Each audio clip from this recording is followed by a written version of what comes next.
sempre que eu vou dar palestras ou dar algum curso sobre direito da criança e do adolescente, a primeira coisa que eu pergunto é isso. Mas essa questão dos direitos e deveres, eu pergunto, então me diga onde estão os teus deveres. As pessoas não sabem, por uma razão muito simples. O sistema legal, tirando o Código Penal, que é o Código dos Crimes, o nosso sistema legal é um sistema que parte da escrita dos direitos, porque cada direito pressupõe um dever em princípio. Então, nós, os adultos, temos muitos deveres mesmo, mas temos se nós casarmos, porque daí eu passo a ter os deveres do casamento. Se eu tiver filhos, eu tenho deveres com os filhos, não tem como. Eles dependem dos adultos, dos pais para ser criados. Se eu fizer um contrato, eu vou ter as obrigações do contrato. Então, na medida, se eu trabalho, eu escolhi a carreira de promotor de justiça do Ministério Público, eu tenho daí sim deveres desta carreira, mas eu não tenho todos os meus deveres escritos. Aliás, também é bom que se diga, a maior parte dos deveres não são de ordem jurídica, são de ordem moral, e eles estão circunscritos a essa ideia da produção do respeito. Eu só posso esperar que os jovens aí, eu englobo crianças e adolescentes, possam ter deveres, se eu, na educação deles, imprimir-lhes essa noção de respeito às regras comunitárias, às regras sociais, às regras familiares.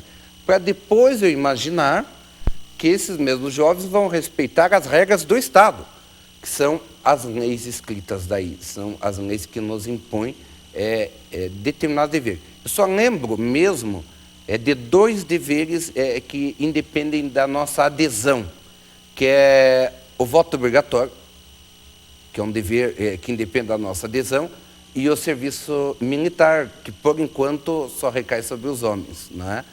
Que eu lembro que só tem esses dois que são deveres, independentemente de eu aderir. Basta eu ter a idade X, que são os 18 anos, no caso. Porque para 16 anos o voto é facultativo. Que eu lembro só tem esses dois. O resto depende muito das minhas escolhas. Então, o meu exercício de cidadania pressupõe a existência dos meus direitos e não dos meus deveres, porque eles vão ser secundados, os deveres aos direitos. Então, o meu exercício de cidadania, que está também para as crianças na mesma proporção, que foi reproduzido no Estatuto exatamente esse rol de direitos. Liberdade, igualdade, direito à vida, e os desdobramentos disso, que é liberdade de se reunir, liberdade de pensar e falar, que é liberdade de opinião. Tudo isso foi reproduzido para criança e para adolescente, do tamanho, na medida da idade deles.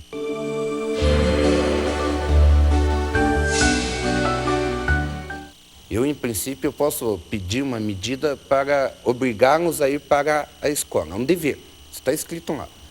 Mas adianta, sinceramente, isso vale para adultos também, adianta eu tentar impor uma conduta se lá para onde eu estou mandando ele não se sente adequado. Vou dizer assim, nem vou dizer feliz, nem nada, adequado.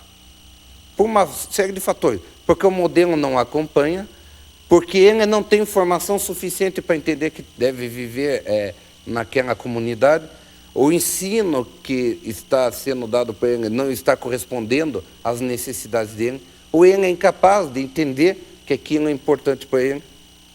E isso tira exatamente a autoestima. E a autoestima conduz, evidentemente, não sou psicólogo, mas isso é óbvio, conduz evidentemente a cometimento aí de agressões sociais. Outro aspecto que existe, eu trabalhei um bom tempo com escolas, hoje eu estou preferindo fazer uma abordagem mais ampla do que ir ali só numa das fontes. Essa questão do respeito de novo. Eu não tenho mais autoridade em sala de aula. Os professores. Esse é um recorte que eu tenho da escola pública, eu não conheço reclamo da escola privada. Nunca nenhuma escola privada me convidou para falar sobre isso, né? Eu, pelo menos. Mas esse é um reclamo. Eu não tenho mais autoridade. E eu sempre falei para os professores, até porque eu estudei em escola pública, escola privada, conheço os dois mundos. Depende muito de eu me sentir bem onde eu estou, para começar. Segundo, depende do que você espera como respeito. Se for essa autoridade vertical sem nenhuma troca, sem nenhuma possibilidade de troca, isso não é respeito, isso é temor. A gente até chamava de temor reverencial, temor que os filhos devem ter pelo pai, temor reverencial. Isso não existe, não. Se eu não fizer um trabalho de eu respeitar o ser humano que está diante de mim, com as suas complexidades, esse ser humano não vai me respeitar com as minhas complexidades. Só que eu que sou adulto, e por isso até o nome do programa é muito interessante, sem brincadeira, porque criança e adolescente é assunto de adulto. É assunto de adulto mesmo. O adulto é que tem que ter a percepção, com a sua formação, com o seu estudo e com o seu olhar mais amplo. Espera-se isso do adulto.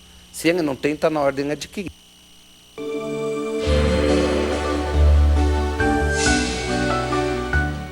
Quero falar não da violência só que o adolescente ou que o jovem faz, mas da violência que se comete dentro das casas, nas escolas, nos hospitais, nos vários lugares onde essas crianças sejam sujeitas à autoridade ou à orientação de um adulto. Vamos ficar em casa, especificamente, vamos pensar em casa, os modelos. Todo mundo já ouviu falar de espancamento de criança. Aliás, tem aí a doutora Lucy Pfeiffer para descrever isso muito bem, eu não vou ficar repetindo. Mas existe um sistema de proteção que também incomoda os adultos violentos. Existe sistema de proteção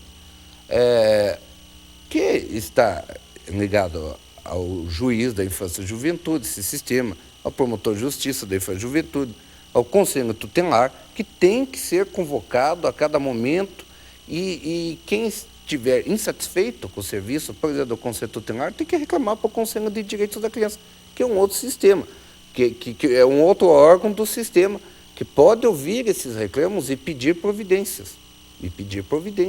Eles não estão à solta, nenhuma dessas autoridades estão à solta aí para fazer como julgam, como bem entendem, por exemplo, em juventude ou qualquer questão de direito.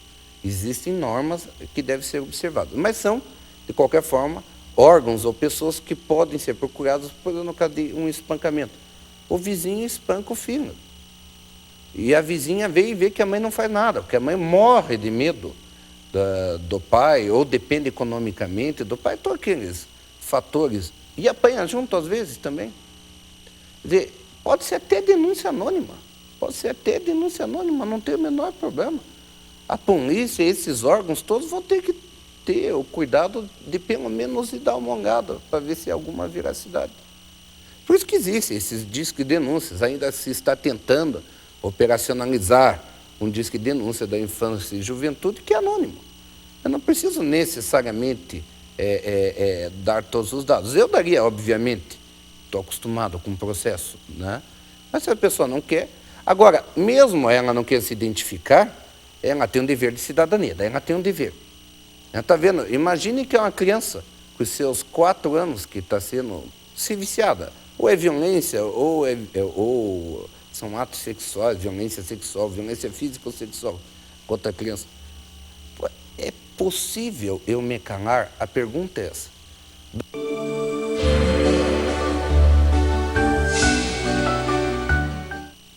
Os pais podem ter filhos? Os pais, sim, que estejam convencidos que vão ter uma mudança de vida, que vão ter que cumprir horários, que não vão poder dar maus exemplos, ou que quando errarem vão ter que explicar e ter humildade de dizer, olha, eu errei aqui, o certo é fazer isso, eu estou errado.